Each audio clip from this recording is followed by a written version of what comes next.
उत्तराखंड के Jim Corbett national park में बाघों की संख्या का संतुलन बनाने के लिए एक प्रोग्राम चलाया गया था और उसके अंतर्गत राजाजी नेशनल पार्क में 5 बाघ लाए जाने थे, जिनमें से 4 इस वक्त राजाजी नेशनल पार्क में पहुंच चुके हैं और काफ़ी स्वस्थ हैं और इनका विचरण लगातार देखा जा रहा है। इसी प्रकार के प्रोजेक्ट और भी चलाए जाने हैं। इसको लेकर के हमारे साथ बात करने के लिए राजाजी नेशनल पार्क के डायरेक्टर राहुल हैं। उनसे जानेंगे कि जो चारों बाघ यहाँ पर आए हैं वो अभी किस स्थिति में हैं और इस प्रकार के जो कार्यक्रम चलाए जा रहे हैं उससे आने वाले समय में क्या फ़ायदा होगा।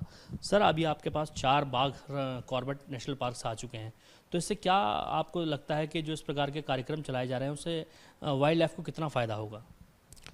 जो राजाजी टाइगर रिज़र्व का एरिया है वो लगभग 2 हिस्सों में बटा हुआ है, ईस्टर्न राजाजी और वेस्टर्न राजाजी। ईस्टर्न राजाजी में जहाँ पर लगभग 50 बाघ हैं, जबकि एरिया वहाँ पे कम है, और वेस्टर्न राजाजी जहाँ पर एरिया ज़्यादा है परंतु वहाँ पर बाघ नहीं हैं। अभी पिछले कुछ समय में NTCA द्वारा जो अप्रूव्ड प्लान है जिसमें 5 टाइगर्स जो हैं वो वहाँ पर ट्रांसलोकेट किए जाने हैं, उसके अंतर्गत 4 टाइगर्स को ट्रांसलोकेट किया गया है। जो हैबिटेट के हिसाब से या प्रे बेस के हिसाब से देखा जाए तो वेस्टर्न राजाजी और ईस्टर्न राजाजी में बहुत अंतर नहीं है। इनफैक्ट वेस्टर्न राजाजी में जो WI की स्टडी है वहाँ पर प्रे बेस जो बायोमास है वो कहीं ज़्यादा है ईस्टर्न राजाजी से। तो इसको ध्यान में रखते हुए जो टाइगर कंजर्वेशन प्लान प्रपोज्ड है राजाजी टाइगर रिजर्व का, उसमें या तो ईस्टर्न राजाजी से या फिर राजाजी नेशनल पार्क के बफर एरिया से या फिर कॉर्बेट टाइगर रिजर्व के बफर एरिया से टाइगर्स को लाकर यहाँ पर ट्रांसलोकेट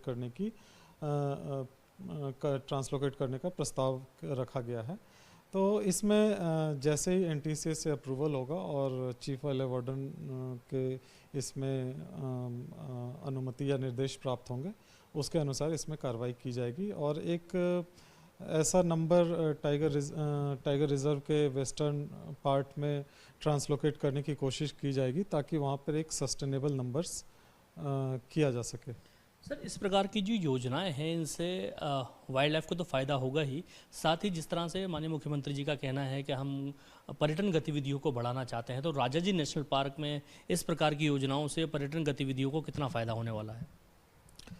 देखिए, राजाजी नेशनल पार्क और हमारे जो दूसरा टाइगर रिज़र्व है कॉर्बेट नेशनल पार्क या टाइगर रिज़र्व, उसमें पर्यटन का जो लेवल है उसमें काफ़ी डिफरेंस है। तो जिस तरह से कॉर्बेट में अलग अलग स्टेक होल्डर्स, जितने भी टूरिज़्म से रिलेटेड स्टेक होल्डर्स हैं, उनके साथ एक सतत प्रक्रिया के अनुसार उनके साथ डिस्कस करते हुए टूरिज़्म को बढ़ाया गया है।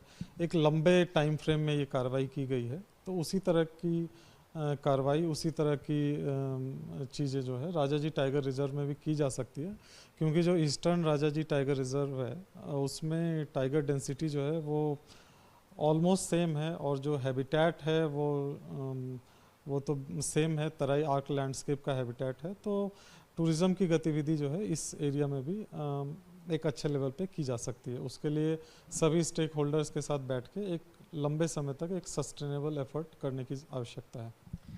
चलिए, राजाजी नेशनल पार्क में जो 4 बाघ आए हैं उसके अलावा और भी बाघ आने हैं, इससे एक बात तो तय है कि वाइल्ड लाइफ के फ़ायदा होने के साथ साथ टूरिज़्म को एक बड़ा फ़ायदा होने वाला है, क्योंकि जिम कॉर्बेट नेशनल पार्क एक बड़ा केंद्र है टूरिज़्म का। वैसे ही राजाजी नेशनल पार्क को भी बनाया जा सकता है। इसके लिए खुद मुख्यमंत्री पुष्कर सिंह धामी और पर्यटन मंत्री, वन मंत्री लगातार प्रयास कर रहे हैं।